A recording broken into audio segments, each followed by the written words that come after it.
പണ്ട് ഒരു ഗ്രാമത്തിൽ ഒരു കച്ചവടക്കാരനുണ്ടായിരുന്നു. ഇയാൾക്കൊരു കഴുതയും ഉണ്ടായിരുന്നു.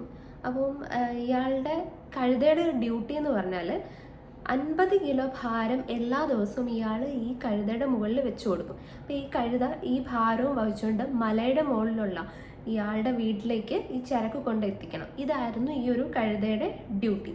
അപ്പോൾ കഴുത പ്രത്യേകിച്ച് പരിഭവം ഒന്നും കാണിക്കാതെ തൻ്റെ യജമാനന് വേണ്ടിയിട്ട് കൃത്യമായിട്ട് ജോലി ചെയ്ത് ഇങ്ങനെ പോന്നു. അങ്ങനെ കുറേ നാൾ കഴിഞ്ഞപ്പോൾ ഈ കച്ചവടക്കാരൻ ഈ കഴുതയുടെ മുകളിൽ വെക്കുന്ന 50 കിലോ എന്നുള്ളത് 80 കിലോയാക്കി. പക്ഷേ കഴുത പ്രത്യേകിച്ച് പരിഭവം ഒന്നും കാണിക്കാതെ ജോലി ചെയ്തു. അതിന് നല്ല ഭാരമുണ്ട്, എന്നാലും ജോലി കണ്ടിന്യൂ ചെയ്തു. അങ്ങനെ 2 ആഴ്ച കഴിഞ്ഞപ്പോൾ കച്ചവടക്കാരൻ ഈ 80 കിലോ എന്നുള്ളത് 100 കിലോയാക്കി മാറ്റി.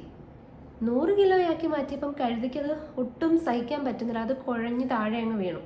എന്നിട്ട് അത് തൻ്റെ പ്രതിഷേധം അറിയിച്ചു. ഇനി തനിക്ക് ഇത്രയും വെയിറ്റ് ചുമക്കാൻ പറ്റത്തില്ല എന്നുള്ള രീതിയിൽ അത് അനങ്ങാതെ കിടന്നു. അതിന് തീരെ വയ്യാത്തൊരവസ്ഥയായി. അപ്പോൾ ഈ കച്ചവടക്കാരൻ എന്ത് ചെയ്തു? ഈ 100 കിലോ എന്നുള്ളത് 90 കിലോയാക്കി കുറച്ചു.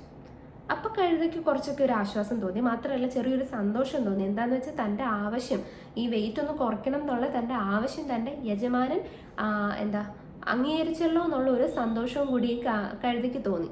അങ്ങനെ അത് കൂടുതൽ ഊർജത്തോടെ ജോലി ചെയ്യാൻ തുടങ്ങി. പറഞ്ഞു വന്നത് മറ്റൊന്നുമല്ല, ചൂഷണത്തെ പറ്റിയാണ്. പലപ്പോഴും നമ്മുടെ സമൂഹത്തിൽ, നമ്മുടെ കൂട്ടത്തിൽ നമ്മൾ എക്സ്പ്ലോയിറ്റ് ചെയ്യുന്ന ആൾക്കാരുണ്ടാകും നമുക്ക് ചുറ്റിലും. നമ്മളുടെ സമയമായിക്കോട്ടെ, നമ്മുടെ സമ്പത്തായിക്കോട്ടെ, നമ്മുടെ അറിവായിക്കോട്ടെ, എന്ത് കാര്യമാണെങ്കിലും നമ്മൾ അറിയാതെ തന്നെ, ഒരുപക്ഷെ നമ്മുടെ അറിവോടോ നമ്മൾ അറിയാതെയോ നമ്മളിൽ നിന്ന് എക്സ്പ്ലോയിറ്റ് ചെയ്യുന്ന ആൾക്കാരുണ്ട്. അവർ നമ്മളെ ഒരു കുറേ നാളായിട്ട് കണ്ടീഷൻ ചെയ്ത് കൊണ്ടുവരികയായിരിക്കും. നമ്മൾ പക്ഷെ അറിയുന്നുണ്ടായിരിക്കത്തില്ല ഇത് ഇവരെന്നെ എക്സ്പ്ലോയിറ്റ് ചെയ്യുകയാണ് എന്ന് നമുക്കറിയാൻ പറ്റുന്നില്ലായിരിക്കും. ചിലപ്പോൾ അറിഞ്ഞിട്ടും നമ്മൾ ആ ഒരു ലൂപ്പിൽ പെട്ടുപോയതായിരിക്കും.